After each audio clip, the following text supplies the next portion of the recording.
বিসমিল্লাহির রহমানির রহিম। রমাদান করিম, রমাদান করিম, রমাদান করিম।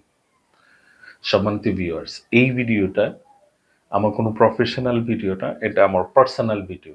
খুব ইমোশনাল, খুব টাচি একটা ভিডিও। আমি লাস্ট কিছুদিন যাবৎ খুব ফ্রাস্ট্রেটেড ছিলাম। এই জন্য ফ্রাস্ট্রেটেড ছিলাম যে লাস্ট ফিউ ডেজ আমার জীবনের খুবই একটা ক্রিটিক্যাল মুভমেন্ট পার করেছি আমি।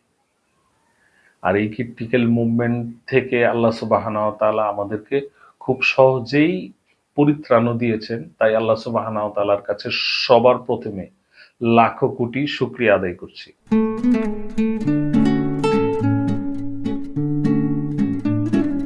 আমি কেন একটা ক্রিটিক্যাল সময় পার করেছি, আর এই ক্রিটিক্যাল সময়ে আমি কি শিক্ষা পেয়েছি, এই শিক্ষাটাই আপনাদের কাছে আজকে শেয়ার করতে চাই।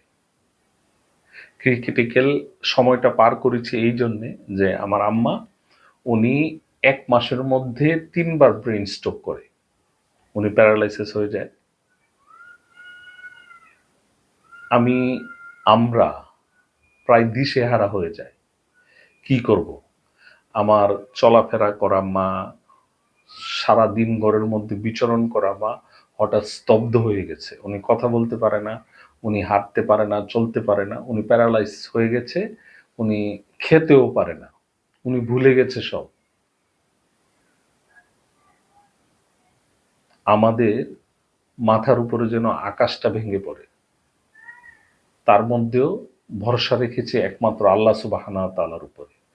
আমি এই ইনসিডেন্ট থেকে আসলে কি শিখেছি? এই ইনসিডেন্ট থেকে শিখেছি আপনার ঘরে যে বৃদ্ধ মা-বাবা আছে বা আপনার ঘরে যেই আপনার প্যারেন্টস যারাই, আপনার দাদা-দাদি যেই থাকুক, আসলে উনারা যখন খুব বড় কোনো অসুস্থতার মধ্যে দিয়ে যায়, তখন আসলে মেডিসিন থেকে প্রয়োজন হচ্ছে আপনার সান্নিধ্য।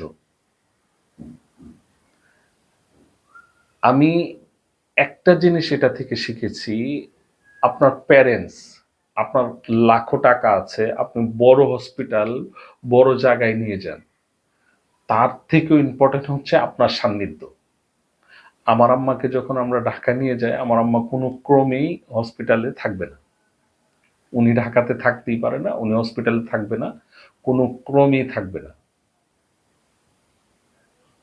তখন বাধ্য হয়ে আমরা বাসায় নিয়ে আসি। বাসায় নিয়ে আসার পরে যখন সব দরজা বন্ধ হয়ে যায়, আর কোনো হোপ পাচ্ছিলাম না, তখন শুধু আল্লাহকে ডাকা ছাড়া আর কোনো উপায় ছিল না।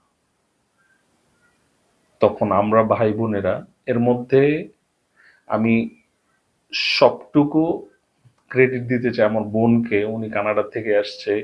উনি প্রেগনেন্ট অবস্থায় আমার আম্মার যেভাবে টেক কেয়ার করেছে, আমরা তো আমাদের দায়িত্ব, কিন্তু আমার বোন যখন বিয়ে দিয়ে দিয়েছি, ওর আলাদা সংসার, আলাদা সবকিছু। ওর এতটা দায়িত্ব না যতটা আমাদের দায়িত্ব, কিন্তু ও কানাডা থেকে এসে আমাদের চেয়েও বেশি করেছে আমার আম্মার জন্য। তো এখান থেকে আমি একটা জিনিস শিখেছি, যারা আপনার ঘরে মুরব্বী আছে, তারা যদি কখনো অসুস্থ হয়, আপনার বড় ডাক্তার সব কিছুর ঊর্ধ্বে আপনি রাখবেন আপনার সান্নিধ্য। আপনি যখন আপনার মাকে জড়িয়ে ধরবেন, আমি শুধু আমার মার পাটা আমার বুকে রেখে এইভাবে মালিশ করতাম আর কান্না করতাম, আর আল্লাহকে বলতাম যে আমার হাঁটা চলা করা মাটা এই অবস্থা হয়ে যে, আমার হাঁটা চলা করতে পারা মাটা আজকে এই অবস্থা হয়ে গেছে। প্লিজ আল্লাহ, আপনার রহমান নামের খাতিরে, আপনার রহমান নামের উসিলায় আমার মায়ের উপর একটু রহম করুন।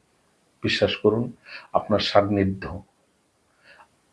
কোনো মেডিসিন ওইভাবে কাজ করে নাই, যতটা না আমাদের ভাই বোন আমার মাকে সঙ্গ দেওয়ার কারণে একজন প্যারালাইসিস রোগী উইথিন 27 days রিকভারি করছে ইনশাআল্লাহ।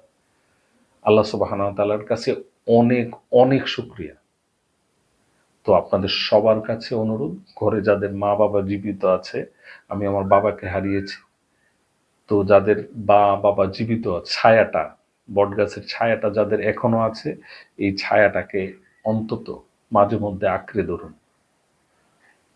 টাকা পয়সা, ধন সম্পদের চেয়েও, ওষুধের চেয়েও, আপনার ফিজিওথেরাপির চেয়েও আপনার সান্নিধ্য, আপনার জড়িয়ে ধরা আপনার মা বাবার জন্য খুবই উপকারী।